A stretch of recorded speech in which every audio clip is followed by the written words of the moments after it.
kutoka kwa Abi Hurairah radhiyallahu anhu anna Rasulullah sallallahu alayhi wasallam, hakika mtume wa Allah sala na salamu za Allah ziwe juu yake, qala, amesema,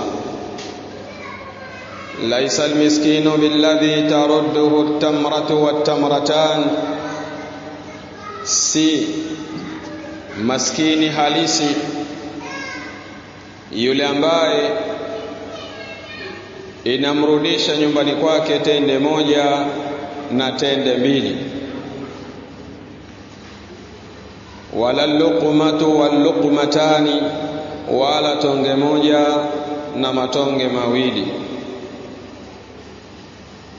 Baada ya kuwa amezunguka mtaani anaombaomba kwa watu, nisaidieni, wakampa tende moja au mbili, ndio akarudi nyumbani. Wakampa tonge moja au matonge mawili, ndio akarudi nyumbani.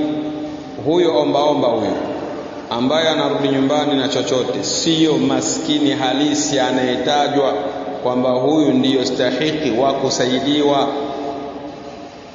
Innamal miskinu almutaaffifu, hakika si vinginevyo maskini wa uhakika ambaye anatakiwa asaidiwe na ahurumiwe na afanyiwe upole ni yule anayejizuilia kuomba, hapiti mtaani, ana shida, ana matatizo, lakini hatangazi.